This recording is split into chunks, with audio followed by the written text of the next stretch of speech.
আমাকে অনেকেই করছিলেন এই রুমিন ফারহানারে নিয়ে এপিসোড করতে, মেলা দিন থেকে ভাবছিলাম করবো না, কিন্তু সে তার লিমিট ক্রস করেছে। তবে তার ধরার আগে একটা সুসংবাদ দেই। আমি কইছিলাম না সারা বাংলাদেশের আওয়ামী লেসপেন্সারদের তালিকা হচ্ছে, তাদের আমল নামা সহ আওয়ামী লীগ, ছাত্রলীগের কমিটি, মিডিয়া, ব্যবসায়ী, একাডেমিয়া, ব্যুরোক্রেসি, জুডিশিয়ারি এসব কিছু থাকবে। আজকে একটা জেলার মানে চাঁদপুরের ছাত্রলীগের আর আওয়ামী লীগের আংশিক যাদের বর্তমান অবস্থান জানা গেছে তাদের দেখাইতেছি। এডিটর সাহেব একে একে না দেখেন না, এটা করে সাত বদন দেখাবো, আর সাত বদন জাগরে দেখানো হবে না, নাচ দিবে ঘুরে ঘুরে, বুঝছাও? আর এডিটর সাহেব আপনি এটা মিউজিক দিবেন, ওই যে সোহাগ সাত বদনী ধ্বনি নাচো তো দেখি, এটা করে দেখান। এই সফটওয়্যারে আইডেন্টিফাই করা হচ্ছে আমার ফেসবুক পেজে কমেন্ট করা থেকে। কাজ চলতেছে অন্য জেলাগুলো নিয়ে, এরা সংগঠিত হওয়ার চেষ্টা করছে। খালি এদের তালিকা করে ওয়েবসাইটে ঠেঙে দিলে না বেশিরভাগ ঠান্ডা হয়ে যাবে। বেশি টাইম নিলাম না। ঠিক আছে তো, তাই না? নামগুলা ঠিক আছে না? ঠিকানা ফোন নাম্বার ঠিক আছে তো? আমি 2 পয়সার ইউটিউবার, এটা সত্য। কিন্তু পাঙ্গা নিতে আসলে না গুলিস্তানের কামান হান্দায় দিমু, এটা মনে রেখো। তোমাদের জন্য ভালো হবে, আমার জন্য ভালো। এই বয়সে কামান টামান নিয়ে হান্দানো এটা শরীরের পক্ষে ভালো না। তো যাই হোক, এইবার আসি রুমিন ফারহানা প্রসঙ্গে। রুমিন ফারহানা কইছে যে 32 নম্বর ভাঙ্গা আছিল বিভৎস রকমের বিভৎস রকমের মববাজি। এটা শুনেন, ওর কথা শুনেন। 32 নাম্বারটা 24-48 ঘন্টা ধরে ভাঙা, এটা বিভৎস রকম একটা মববাজি। এবং সেই সময় আপনার নিশ্চয়ই মনে আছে হিন্দি গান বাজানো, তার সঙ্গে নাচানাচি করা, সকল কিছুই হয়েছে। রুমিন ফারহানার আব্বু ছিল সোহরাওয়ার্দীর বডিগার্ডের দল করা লোক, আওয়ামী লীগের প্রতিষ্ঠাতা সাংগঠনিক সম্পাদক। রুমিন ফারহানা নিজেই কইছে, দেখেন। তো সেই হিসেবে রুমিন ফারহানা আওয়ামী লীগের ছাও বললে কি ভুল হবে? হবে না তো। তো রুমিনের আব্বা পরে আওয়ামী লীগ করেন নাই, মুজিবের বিরোধিতা করেছেন। তো এটা না এটা আদি পাপ করেছেন আর কি রুমিন ফারহানার আব্বা। রুমিন তার আব্বুর করা সেই আদি পাপ, মানে আওয়ামী লীগের বিরোধিতা করার আদি পাপ এখন হাসিনার লেসপেন্সারি করে পুষাই দিচ্ছে। সাব্বাস বাঘের বাচ্চা। রুমিন, আপনাকে একটা গোপন কথা কই। আপনি জানেন যে বাংলাদেশে কয়টা ঘৃণিত নামের মধ্যে আপনি একজন? মার্শাল্লাহ, অভিনন্দন। আরেকজন আছে ফজু পাগলা। তো আপনি এত ফাউল করেছেন রুমিন, যে আপনার নিয়ে আমার আগে এপিসোড করা উচিত ছিল। তারপরেও আমার একটা স্ট্যান্ডার্ড আছে না, আমি ধরি না সবাই, আপনাকে না ধরলে হচ্ছিল না। তো যাই হোক, আমি করছিলাম না মায়া করে আর কি, চোখলা যায়। কিন্তু 32 নম্বর ভাঙাকে বিভৎস বাজি ওইয়া থুকু মগবাজি, মগবাজি না মগবাজি কয় ঠিক থাকবে পেলাম না। 32 নম্বর ভাঙার ডাক আমি দিছিলাম, এখন আছে ফেসবুকে, দেখেন শুনেন। প্রিয় দেশবাসী, আসসালামু আলাইকুম। আজ রাত 9টায় গণহত্যাকারী, খুনি, নির্লজ্জ ফ্যাসিস্ট হাসিনা ছাত্রদের উদ্দেশ্যে বক্তব্য দেওয়ার খায়েশ করেছে। এই স্পর্ধার জবাব দিতে হবে। এই স্পর্ধার জবাব দেব আমরা ধানমন্ডি 32 নাম্বার গুড়িয়ে দিয়ে। যেই মুহূর্তে সে বক্তব্য দেওয়া শুরু করবে সেই মুহূর্তে আপনারা দলে দলে আসবেন, ধানমন্ডি 32 নাম্বারে বুলডোজার নিয়ে আসবেন। বুলডোজার না পাওয়া গেলে হাতুড়ি শাবল গাইতি নিয়ে আসবেন। ধানমন্ডি 32 নাম্বার আজ থেকে আর থাকবে না, ইতিহাসের দায় মোচন করবেন। ফ্যাসিবাদের আতুর ঘর নিশ্চিহ্ন করতে আসবেন, গান গাইতে গাইতে আসবেন, স্লোগান দিতে দিতে আসবেন, সন্তানের হাত ধরে আসবেন, মুখে হাসি আর বুকে প্রতিরোধের আগুন নিয়ে আসবেন। ফ্যাসিবাদের ধ্বংসস্তূপের উপরে ছাত্র জনতার বিজয় নিশান উড়াতে আসবেন। আজ রাত 9টায় সেই ইতিহাস রচিত হোক। আবু সাইদ মুগ্ধরাও আসবে আপনাদের দেখানো পথে। আসেন, অসমাপ্ত কাজ আজ আমরা সম্পাদন করি, ইতিহাসের দায় মোচন করি। ধানমন্ডি 32 নাম্বার থাকবে না। ছাত্র জনতা ঐক্য জিন্দাবাদ, ইনকিলাব জিন্দাবাদ। বুলডোজার আমি জোগাড় করছিলাম। আমি নিজে গর্বের সাথে দায় নিচ্ছি 32 নাম্বার ভাঙার। ওইখানে হিন্দি গান গায়ে নাচানাচি হয়েছে রুমিন, হয়েছে কিনা জানি না। নাচানাচি আপনি একাই হিন্দি গানের সাথে করবেন? ইন্ডিয়ার ঠিকা নিছেন জন্য 32 নাম্বারে প্রথম আঘাত করা হয়েছে আল্লাহু আকবার কইয়া, নারায়ে তাকবীর কইয়া। আপনি মনে হয় তখন ইয়ানফসি পড়িছিলেন, তাই খেয়াল করতে পারেন নাই। শুনেন এখন।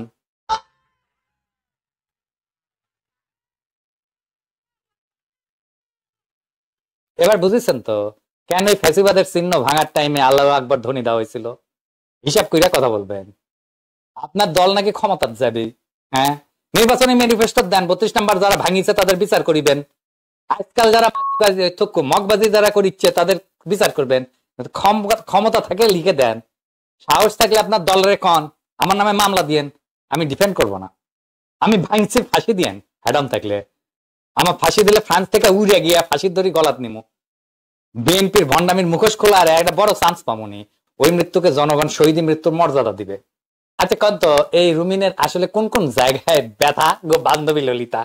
হ্যাঁ কোন জায়গায় আমরা যখন রাজনীতি না করে দৌড়ে নিখাইতেছি তখন রুমিন ফারহানার টকশো মাথায় বেড়াইতেছে, সংসদে যাচ্ছে, এমপি হচ্ছে, হাসিনার কাছে প্লট চাইছে, শুধু তাই না শ্রীরকৃতজ্ঞ থাকতে বলে করতেছে। কোকিল কাকের বাসার ডিম পাইরা যায়, কাক নিজের বাচ্চা মনে করে পালে। আওয়ামী লীগের সাউ রুমিন ফারহানা বিএনপি ডিম পাড়িছে, ও বিএনপি বড় করিচ্ছে আওয়ামী সাউ। আর একটা আছে ফজলু পাগলা, যারে নাকি তারেক রহমান নাকি ডরায় আর কি, হ্যাঁ ও নিজেই কইছে। 10 দিন আগে আমার ওয়াইফকে রাত 2টার সময় টেলিফোন করছে তারেক রহমান নিজে। উনি কিন্তু ডাইরেক্ট, আমি তো এটা মাইকে কইতেছি কথাটা, উনি কিন্তু ডাইরেক্ট আমাকে ফোন করে না। ফজলু ভাই মেজাজটা ঠিক আছে কিনা বুঝালো এক একটা জিনিস দেখেন, মজার জিনিস আপনারা দেখেছেন মনে হয়, তারপরে দেখেন রুমিন আর শামীম ওসমানের খাতির দেখেন, শামীম ওসমানের বোন লাগে রুমিন, এটা দুইজনই স্বীকার করেছে। তাই আবার আমরা রাজনীতি না কইরা দৌড়ে নিকালেও রুমিন বহাল তবে বাংলাদেশে থাকে। দেখেন শুনেন। আমরা রুমিন ফারহানাকে খুঁজে পাচ্ছি না, ও এমন সাজ সেজে আসবে যাতে ক্যামেরা এবং দর্শক দুটোই ওর দিকে থাকে, ওর কথাই সবাই শুনে। তার কথা শোনার জন্য সাজে অবশ্যই এমন ভাবে সেজে থাকবে যাতে সবাই ওর দিকেই তাকিয়ে থাকে। আর কিছু ভালো না, কথা সুন্দর করে বলো না। কথা তো ভালোই বলে আমাদের ছোট বোন, যখন আপনি কি তাকে পছন্দ করেন? বোন হিসাবে পছন্দ করি। শামীম ভাইয়ের কেমন লাগে? এটা রাজনৈতিক উত্তর না, ব্যক্তিগত উত্তর। শামীম ভাই তো আমার বড় ভাই, মানে আমাদের তো আসলে বহুত পুরানো আমাদের পারিবারিক। এখন প্রশ্ন উঠতে পারে যে বিএনপি কেন এই সমস্ত বয়ান, আওয়ামী বয়ান সহ্য করছে এই রুমিন আর এই ফজু পাগলার? কারণ এটা বিএনপি পলিসি। বিএনপি মনে করে এই যে আওয়ামী লীগের ভোট গুলো সে টেনবে এগুলো বইলে, বিএনপির এটা সেন্ট্রাল ডিসিশন, খুব ভালো ডিসিশন করে, ওখানে বুদ্ধি বেশি তো সেই জন্য ভালো ভালো ডিসিশন নেয়। আওয়ামী লীগের ভোট টানবি, কিন্তু বিএনপি যারা আগে ভোট দিত তারাকে দিবি, ভোট দিবি না, হ্যাঁ তারা জিন্দেগি ভোট দিবি না। তো বিএনপির বুদ্ধি বেশি হইলো আক্কেল কম, ভোট আগাবি আর হাজারে হাজারে লাখে লাখে রিলস বেরোবি। বিএনপি নেতারা আওয়ামী লীগ মুজিব এদেরকে নিয়ে কি কি বন্দনা করেছিল, বিএনপি বড় দল তাই ওদের এই নিয়ে ওদের গর্ব আছে প্রচুর, হ্যাঁ এতই বড় যে নিজেই মারতে পারে। আর যাই হোক, আবার রুমিন ফারহানা ফিরে আসি। যমুনা টিভির টক শো রুমিন ফারহানা করছে যে উনি নাকি এখন একা রাজ্যে বাইরে বাইরেতে ভয় পায়, আগে ভয় পেত না। গত 15 বছর আওয়ামী লীগের শাসন আমলে নাকি তাকে ভয় পেতে হয়নি, অনেক বছর পর নাকি ভয়টা তাকে পাইতে হচ্ছে। শুনে আমরা সন্ধ্যার পরে বহু বহু বহু বছর পর আবারও বেরোতে এখন ভয় পাই। আপনিও ভয় পান, স্বীকার করবেন কি করবেন না জানি না, আমি ভয় পাই ভাই। এবং আমি এটা সকল চ্যানেলে বলি, রাত হলে আমাকে আমার সঙ্গে আরেকটা লোক দিতে হবে গাড়িতে। এটা তো আমি গত 15 বছর বলি নাই। সো পরিস্থিতিটাকে আপনারা সেই জায়গায় নিয়ে গেছেন। তার মানে সে নিরাপদা ছিল আওয়ামী লীগের আমলে। আচ্ছা আমরা দেখি আওয়ামী লীগ আমলে কারা নিরাপদা ছিল, রুমিন ফারহানার নিজের মুখেতে শুনেন। বাংলাদেশে গত 15 বছর কেউ নিরাপদ ছিল না, না হিন্দু, না মুসলিম, না খ্রিস্টান, না বৌদ্ধ, কেউ নিরাপদ ছিল না। থাকলে ভোট, গেলে জমি, এই ছিল তাদের মূল মন্ত্র। হ্যাঁ নিরাপদ ছিল যারা আওয়ামী লীগের রাজনীতির সঙ্গে যুক্ত, যারা আওয়ামী লীগের লুটপাটের সঙ্গে যুক্ত, আওয়ামী লীগের ভাগবাটোয়ারার সঙ্গে যুক্ত, তারা নিরাপদ ছিল। তার মানে রুমিন ফারহানা আওয়ামী লীগের লুটপাটের সহযোগী ছিল? না না, আমি বলি নাই, রুমিন নিজেই কইতে, ইনকে করে ধরা খাবি উই, বেশি কথা কইলে তাই হয়। শেক্সপিয়ারের একটা নাটক ছিল টেমিং অফ দ্য শু, এটা বাংলা করেছিল মুখরা রমণী বশীকরণ, হ্যাঁ বুঝছাও তো, শেক্সপিয়ার না শেক্সপিয়ার, বুঝেছাও তো, ইকে করে ওই মুখরা রমণী বশীকরণ হবি। কিন্তু কথা হইতেছে যে অন্তর্বর্তীকালীন সরকার মানে প্রফেসর ইউনূসের সরকারের আমলে তার উপরে কখনো বিন্দু মাত্র কোনো আক্রমণ হয়েছে হয়নি তো। অথচ যে আওয়ামী লীগের শাসন আমলে নিরাপদ ছিল বলে দাবি করিচ্ছে, সেই সময় তার বাসায় আওয়ামী লীগের লোকজন আক্রমণ করেছিল।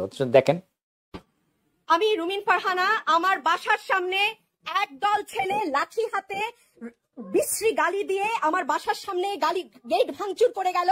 তারা বলতেছে এই রুমিন, নোংরা একটা গালি দিয়ে তুমি নাম নিচে এক্ষুনি আমার বাসার সামনে গেল। আপনারা এলিফ্যান্ট রোডে আসেন, আমি আমার মার সঙ্গে একা থাকি। তার এখনো রাস্তায় গোলমাল করছে, ভীষণ ভাবে চিৎকার করছে, আমি বারান্দায় যেতে পারছি না, বারান্দায় যাওয়ার মতন অবস্থা নেই।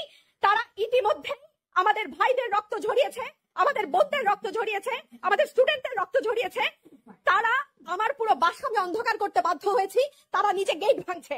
আপনারা দেখুন, আপনারা আসুন, আপনারা একটা ব্যবস্থা নিন, আপনারা। শুধু তাই না, সে আক্রমণ হয়েছিল রাতের বেলাতে, আবার দিনের বেলায় তার গাড়িতেও হামলা হয়েছিল, সেটাও আওয়ামী লীগের আমলে। দেখেন, হঠাৎ করে আমার গাড়ি ঘিরে ফেলা হয় চারপাশ থেকে এবং ভয়ঙ্কর ভাবে তারা আজে বাজে কথা বলতে থাকে, গাড়িতে বাড়ি দিতে থাকে। ওনারা যারা গাড়ি ঘিরে ছিল, আমি বলি গুন্ডা লীগের সদস্যরা পিছিয়ে পড়ে, যার ফলে আমি প্রাণে বেঁচে যাই। ক্যাঙ্কা মিশা কথা কয়, দেখেছেন তো? উকিলরা নাকি মিশা কথা না কইলে থাকতে পারে না, ওদের পেটের ভাত নাকি হজম হয় না। ওই বড় উকিল হয়েছে তো সেজন্য বেশি মিশা কথা বেড়ায়, খালি ফতাত করে বেড়ায়।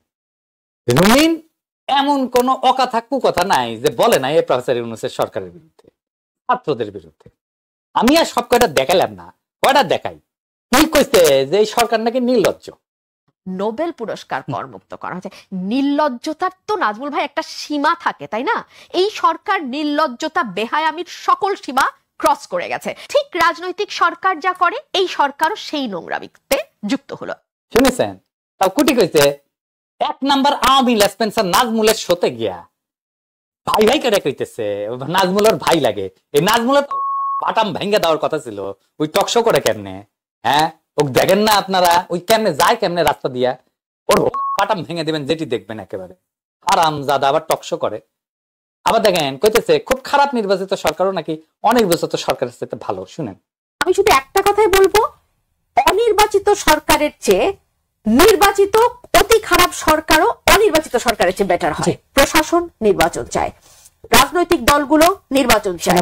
আমি কনজারভেটিভ বলছি 55টা, নূর ভাই বলেন 100টার মতো, মানে নিবন্ধিত অনিবন্ধিত সকল দল নির্বাচন চায়। সেনাবাহিনী নির্বাচন চায়, নির্বাচন চায় না শুধু তার মানে আওয়ামী লীগের সরকার তো প্রফেসর ইউনূসের সরকারের চাইতে ভালো। 2024-এর নির্বাচন তো হয়েছে, যেমনই হোক হয়েছে তো নির্বাচন, তাই না? একটা নির্বাচিত সরকার, কম ভোট পেলেও তো পাইছে তো ভোট, তাই না? নির্বাচন করে আসিছে, ভালো হোক খারাপ হোক, বিদেশিরাও তো মেনে নিছে, তাই না? বিদেশিদের মানানোর জন্য তো দেওয়ানা হয়ে গেছে, বিদেশিরাও নাকি ভোট চাইতেছে। তো রুমিন ফারহানা হাসিনা কাইনা বসাক, রুমিনের ধারণা ওই ইলেকশনে জিতবি। রুমিনের ব্রাহ্মণবাড়িয়ার 2 আসনে ওই গোয়া হারাবি, আমি কয়ে দিলাম, লিখে রাখেন। আমি তো একসময় ম্যাক্সিমাম ফার্মাত কাজ করতাম, ওই যে দরবেশ বাবার উঠি তো, পাপন ভাই আসছিলেন সেলস ম্যানেজার। তো উনি কইতেন যে আওয়ামী লীগের সবচেয়ে বড় চ্যালেঞ্জ হচ্ছে আপার মুখ বন্ধ রাখা, মানে হাসিনার মুখ বন্ধ রাখা। রুমিন আর ফজলু দুইটা এই রেটে যদি মুখ চালায় যেতে পারে না, তাহলে আমি শিওর কাউরে আর কিছু করতে হবে না। বিএনপি আগামী নির্বাচনে গোহারা আনবি, ফ্ল্যাট হয়ে যাবি, বিএনপির কর্মীরা $5 দিবি তখন রুমিন আর ফজলুরে, বুঝছাও? আবার দেখেন ইটি রুমিন ফারহানা কইতেছে যে আদালত যে সরকারকে যে আর্টিকেল অনুযায়ী বৈধতা দিছে, সেই হিসাবে সরকারের শুধুমাত্র নির্বাহী কার্য ব্যতীত অন্য কিছু করার এখতিয়ার নাই। আইনজীবী হিসেবে এই সরকারের সোর্স অফ পাওয়ারটা কি? এই সরকারের সোর্স অফ পাওয়ার হচ্ছে সুপ্রিম কোর্টের একটা রেফারেন্স, যেটা article 106 of the constitution of Bangladesh অনুযায়ী নেওয়া হয়েছে।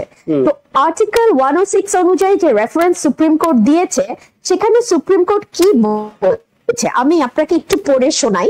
সেখানে সুপ্রিম কোর্ট বলছে, গণপ্রজাতন্ত্রী বাংলাদেশ সংবিধানে অন্তর্বর্তীকালীন সরকার গঠনের কোনো বিধান না থাকায় উল্লেখিত প্রশ্নের বিষয়ে বাংলাদেশ সংবিধানের 106 অনুচ্ছেদ অনুযায়ী উপদেশমূলক এখতিয়ার প্রয়োগ করে বাংলাদেশ সুপ্রিম কোর্টের আপিল বিভাগ এই মতামত প্রদান করছে যে রাষ্ট্রের সাংবিধানিক শূন্যতা পূরণে জরুরি প্রয়োজনে মহামান্য রাষ্ট্রপতি রাষ্ট্রের নির্বাহী কার্য পরিচালনার নিমিত্তে অন্তর্বর্তীকালীন ব্যবস্থা হিসেবে প্রধান উপদেষ্টা এবং অন্যান্য উপদেষ্টা নিযুক্ত করতে পারিবেন।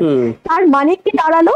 এটা একটা অন্তর্বর্তীকালীন ব্যবস্থা, এটা একটা জরুরি সময়ের ব্যবস্থা, এবং এটি জরুরি প্রয়োজনে রাষ্ট্রের নির্বাহী কার্য, অনলি নির্বাহী কার্য পরিচালনার জন্য এই সরকারটি গঠিত হয়েছে। এবং নির্বাহী কার্য বলতে আমি একজন আইনজীবীর ব্যাখ্যা আমি দেই, আমার ব্যাখ্যা, আমার ওপিনিয়ন যেটা, সেটা হচ্ছে ডে টু ডে অ্যাক্টিভিটিস। সেটা কোনো কৌশলগত সিদ্ধান্ত কিংবা কোনো সেটা আনবার কোনো এখতিয়ার এই সরকারকে, অন্তত এই রেফারেন্স যেটা এই সরকারের ক্ষমতায় থাকার একমাত্র বৈধতা দানকারী রেফারেন্স, সেই অনুযায়ী কিন্তু তার এইরকম কৌশলগত সিদ্ধান্ত বা পলিসি ডিসিশন নেওয়ার মতন এখতিয়ার নাই। আবার সেটা দাবি করে ইচ্ছা করতি জানেন, আজ তক চ্যানেল, ইন্ডিয়ার আজ তক চ্যানেল বিজেপির চ্যানেল উঠি যায় ওই করছে এই কথা, আবার ওই আবার মাতম করে যে কেন কয় ভারতের দালাল। আরে বেটা তুই ভারতের এই বিজেপির চ্যানেলে যে প্রফেসর ইউনূসের গিবত গাইস, তো খাস দালাল তো কওয়া হবে, তো খাস দালাল সিল দেওয়া লাগবি। দেন এডিটরশিপ, দেন ম্যারেদেন, দেন ছাপ্পা একটা ইন্ডিয়ার খাস দালাল কইয়া আরেকটা মারেন, দুইটা মারেন, দুটাই মারলাম আজকে, এরপরে আবার বেশি করে মারবেন। ওটা একটা নিরেট মূর্খ। ওই কথা নির্বাহী কাজ করতে পারবে, কোন পলিসি ডিসিশন নিতে পারবে না, নির্বাহী কাজ বুঝে ওই। হ্যাঁ, আবার এমপি ছিল, হাসিনার এমপি অবশ্য। হ্যাঁ, আসেন বুঝে দেখে ওই কিছু বুঝেছে কিনা, ওই রাষ্ট্র বুঝে কিনা, ওই পলিটিক্স বুঝে কিনা, সরকার বুঝে কিনা, গভর্নমেন্ট বুঝে কিনা। সংবিধানের 55(2) এই অনুচ্ছেদ কইতেছে যে রাষ্ট্রের যে নির্বাহী ক্ষমতা, এটা কে প্রয়োগ করবে? কে? এটা প্রধানমন্ত্রী প্রয়োগ করবে। প্রধানমন্ত্রী মানে প্রধান উপদেষ্টা। নির্বাহী ক্ষমতাটা এই প্রধানমন্ত্রীর ক্ষমতাই নির্বাহী ক্ষমতা, এবং প্রধানমন্ত্রীর নেতৃত্বে মন্ত্রিসভা রাষ্ট্র পরিচালনার নীতি গ্রহণ করতে পারবে। এই 56(2) অনুচ্ছেদে কওয়া আছে যে the executive functions of the republic shall be carried on by the prime minister and other ministers. এখান থেকে স্পষ্ট যে পলিসি ডিসিশন সহ রাষ্ট্র পরিচালনার সমস্ত কার্যাবলী, যেমন শিক্ষানীতি বলেন, স্বাস্থ্যনীতি বলেন, কৃষি বলেন, শিল্পনীতি বলেন, নির্বাহী বিভাগের আওতায় পড়ে, মানে প্রাইম মিনিস্টার যা করে আর কি। এই রুমিন তারা না, বাজেট পলিসি ডিসিশন না। হ্যাঁ, বাজেট তো করা উচিত হয় নাই তাহলে প্রফেসর ইউনূসের সরকারের। কি খায় যে এগুলো পলিটিক্স করবে আসিতে, না বুঝে পলিটিক্স, তো আবকালতেও তো বুঝে না। এটা মানে যে কিছু করবার পারবি না সে এসে পলিটিক্স করে বাংলাদেশে, বুঝছাও। রুমিন ফারহানার নেত্রী 2010 সালে যে এডুকেশন পলিসি শিক্ষানীতি করেছিল, ওটা তো নির্বাহী সিদ্ধান্ত ছিল। এই জাতীয় শিক্ষানীতি এটা পলিসি ডিসিশন না, এটা তো সংসদে পাশ হয় নাই, কিন্তু রাষ্ট্রীয়ভাবে বাস্তবায়িত হয়েছে। হাসিনার ডিজিটাল বাংলাদেশ ভিশন, এটাও তো জাতীয় নীতি একটা, নির্বাহী বিভাগ থেকে এটা পরিকল্পনা বাস্তবায়ন হয়েছে। খালেদা যে র‍্যাপ করেছিল, গঠন করছে, পরিচালনা করছে, এটা কি সংসদে পাশ করে হয়েছিল? এটা নীতিগত সিদ্ধান্ত না, এই সিদ্ধান্ত ছিল পলিসি লেভেলে সরকারের নির্বাহী নির্দেশনার আওতায়, এটা সংসদে পাশ না হয়ে কার্যকর হয়েছিল। তুই কিছু বুঝে? হ্যাঁ, কিছু বুঝে না। আবার দেখেন আরেকটা জিনিস, এখানে রুমিন ফারহানা কইতেছে যে ইন্ডিয়া তাদের সব ডিম কেবলমাত্র একটা রাজনৈতিক দলের ঝুড়িতেই রেখে এসেছে, সেটা খুব বিচক্ষণতার পরিচয় না, শুনে নাকি। তবে একই সঙ্গে আমি ভারতের প্রতি আহ্বান জানাবো যে বাংলাদেশের গণমানুষের কিন্তু ভারতের ব্যাপারে কিছুটা রিজার্ভেশন আছে কয়েকটি কারণে। এক হচ্ছে, আমরা দেখেছি আওয়ামী লীগের সরকারের সময় Bharat put all it's eggs in one basket. Bharat একটি রাজনৈতিক দলের সঙ্গেই সম্পর্ক গড়তে বেশি আগ্রহী ছিল, রাদার বাংলাদেশের গণমানুষের সাথে, বাংলাদেশের সাথে সম্পর্ক করার ব্যাপারে। এটা ভারতের কূটনৈতিক একটা, আমি জানি না ভুল বলাটা হবে কিনা, বাট কূটনৈতিক ভাবে খুব বেশি বিচক্ষণতার লক্ষণ কিন্তু এটি নয়। তার মানে রুমিন ফারহানার মতে ভারতের আস্থা বা ভরসার কিছু ডিম বিএনপির ঝুড়িতেও রাখা উচিত ছিল, হ্যাঁ, বা সামনে রাখা উচিত ছিল, তাই না? সেটা রাখে নাই, এটা ইন্ডিয়া ভুল করেছিল। তো এখন রাখিছে ডিম, বুঝেছাও? রুমিন ফারহানার যে ইন্ডিয়ার ডিম, ওইটা বিএনপির ঝুড়িতে রাখিছে ইন্ডিয়া। আবার দেখেন দেশের আইন শৃঙ্খলা পরিস্থিতি নাকি খুবই খারাপ, এটা বোঝানোর জন্য রুমিন ফারহানা কারণ বাজারে কিছুদিন আগে ঘটে যাওয়া একটা চিন্তার ঘটনাকে উল্লেখ করছে। একদমই তাই। একটা দিকেও কোনো ভালো খবর নেই। আমি আপনাকে দুটো ঘটনা বলি।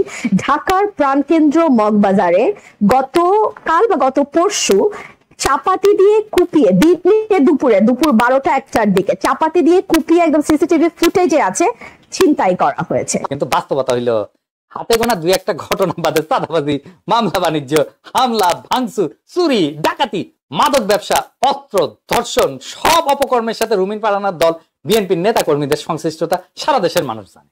নিজেই রুমিন বলছে এসব দখলবাজি তার দলের লোক করিচ্ছে, আর এইসব কন্ট্রোল করতে পারতেছে না, কেন্দ্রে অভিযোগ দিয়ে লাভ হইতেছে না। শুনেন, যত দিন যাবে নানান জায়গা থেকে কিন্তু বিএনপি নেতা কর্মীদের বিরুদ্ধে প্রচুর কমপ্লেন আসছে। আমার কাছে সকাল বিকাল কমপ্লেন আসছে, বিএনপি নেতা কর্মীদেরকে মাঠ পর্যায়ে কন্ট্রোল করা যাচ্ছে না, চাঁদাবাজির সঙ্গে যুক্ত, জমি দখলের সঙ্গে যুক্ত, টেন্ডারবাজির সঙ্গে যুক্ত।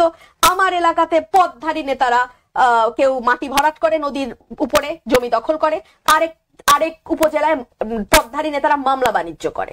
তো কন্ট্রোল করা তো যাচ্ছে না। কেন্দ্রে খবর পাঠানো হয়েছে, কেন্দ্র কোনো অ্যাকশন নেয় নাই। এই যে সাহেব কিছু স্যাম্পল দেখেন না বিএনপির ডাকাতি, হ্যাঁ দেখা করে দেখান, দেখেছেন? এবার কিছু ধর্ষণের দেখান না বিএনপির, দেখেছেন? এবার বিএনপির কিছু চুরির ঘটনা দেখান না এটা সাহেব, অল্প দেখেন বেশি দেখেন না, দেখেছেন?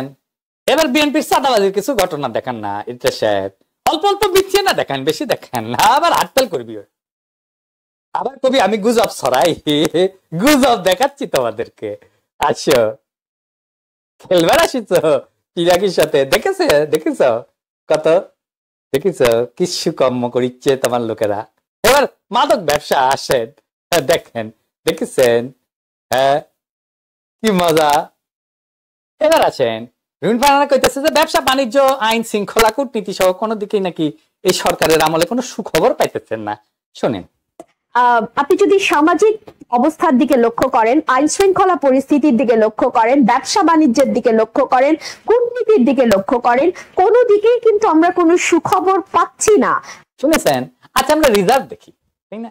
অর্থনীতিতে তো আগে রিজার্ভ দেখে, তাই না? এখন রিজার্ভ কত ওই জানে? রিজার্ভ আছে প্রায় 25.8 বিলিয়ন ডলার। এক বছর আগে মানে 2024 মেতে রিজার্ভ কত ছিল?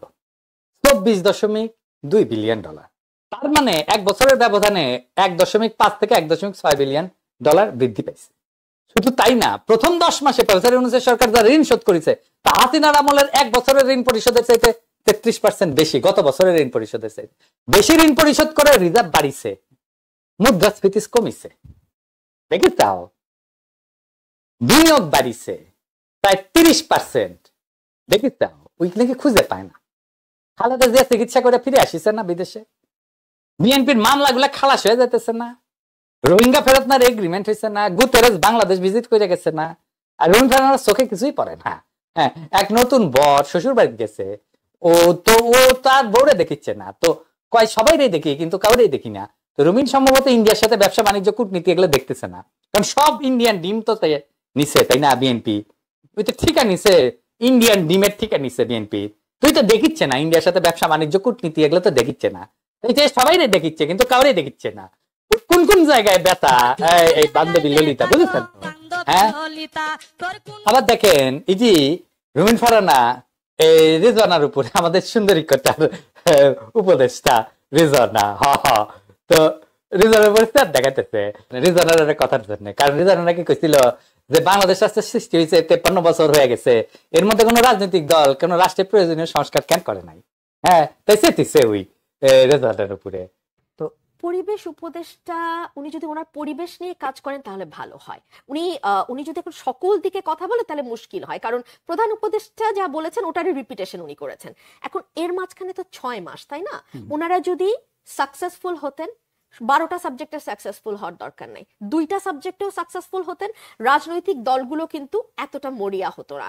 ওনারা প্রত্যেকটা সেক্টর, আপনি খালি চিন্তা করে দেখেন কোন সেক্টরটা স্যাটিসফাইড, প্রতিটা সেক্টর ডিসস্যাটিসফাইড।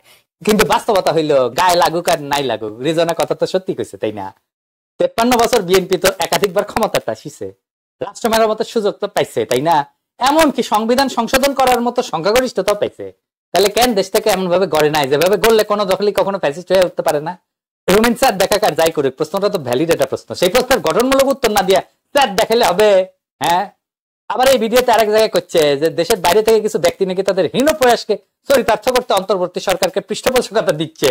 কিছু গ্রুপ অফ পিপল যারা দেশে এবং দেশের বাইরে ইউনূসকে নিজেদের হীন স্বার্থে পেট্রন করে যাচ্ছে, তাদের বাইরে এবং যারা দেশের বাইরে থাকবো তাদের কিছু যায় আসে না। বাংলাদেশে যদি আজকে একটা ম্যাসাকার হয়ে যায়, বাংলাদেশের মানুষ যদি মানে ডুবেও মরে যায়, এই লোকগুলোর কিন্তু কিছু যাবে আসবে না। তারা দূর থেকে বাংলাদেশকে অস্থিতিশীল করছে এবং ইউনূসের পেছনে থাকার ভান করছে।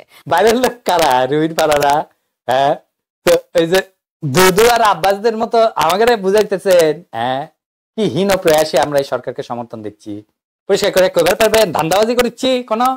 হ্যাঁ আওয়ামী লীগের আমলে তো চাতক পাখির মতো চায় থাকিছিলেন আমগের দিকে, পাঙ্খা গজায় গেছে না হাসিনা যাওয়ার পরে, এনারা খারাপ হয়ে গেছি, তাই না?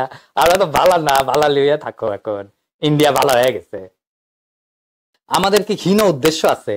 রুমিন কওয়া লাগবে কি হীন উদ্দেশ্য আছে? আমাদের কি প্রয়াস আর আপনাদের কি মতলব দুটোই মানুষ জানে। মানুষ জানার পরে নির্বাচনের বিরুদ্ধে দাঁড়াইছিল কলে, মানুষ জানার পরে কিন্তু কইছিল প্রফেসর ইউনূসের সরকার 5 বছর থাকুক, কইছিল না?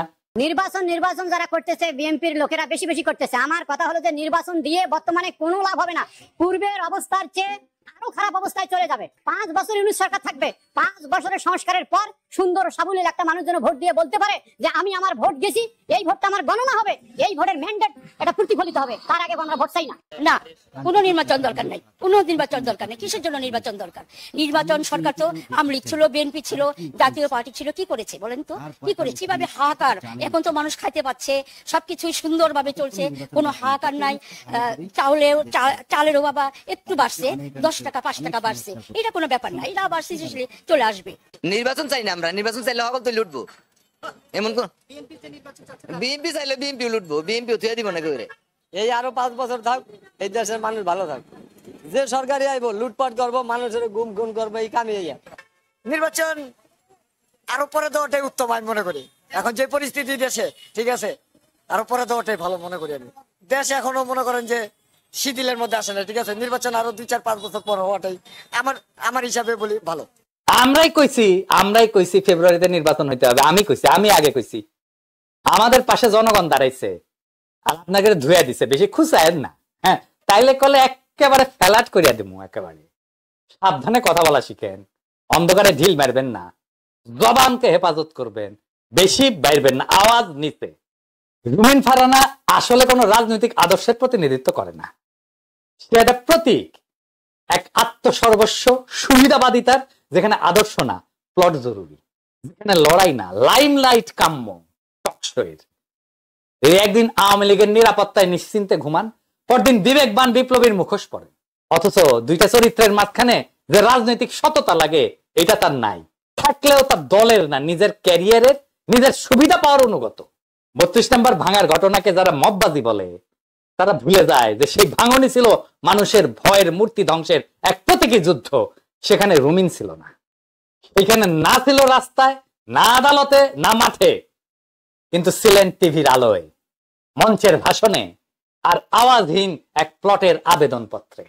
রুমিন আজকে যা বলে কাল তা অস্বীকার করে, আজ যারে গালি দেন কাল তারে ভাই বলেন, আজ যাদের ঘৃণা করেন কাল তাদের দাওয়াতে টকশোতে যান। কারণ একটাই, কারণ তিনি বিশ্বাস করেন জনগণ ভুলে যাবে, জনগণ মনে রাখবে না, জনগণ বেকুবের বাচ্চা। এই জনতার স্মৃতি এখন কেবল প্রতিবাদের না, বিচার করার স্মৃতি। রুমিনের মুখোশ খুলে গেছে, এখন তিনি শুধু আরেকজন আওয়ামী কন্যা, বিএনপির ছাতার নিচে দাঁড়ায় জনগণকে ধোকা দেওয়া এক প্রতারক। তার ভবিষ্যৎ রাজনীতিতে না, তার ভবিষ্যৎ এক সময়কার লজ্জার পোস্টার হয়ে ইতিহাসের দেওয়ালে ঝুলে থাকার। আর আমরা সেই দেওয়ালে শুধু একটাই কথা লিখে যাব, ভাষণ অনেক হয়েছে রুমিন, এবার বিদায় নাও। তোমার মতো আওয়ামী ছাওয়ের জন্য ইতিহাসের জায়গা নাই, ইতিহাসের জায়গা জনতার। জনতার সাথে প্রতারণার বিচার জনগণই করবে, জনগণ হিসাব দেবে, ভোটের বাক্সে হিসাব দেবে। সেই দিন বুঝে নিও। ইনকিলাব জিন্দাবাদ।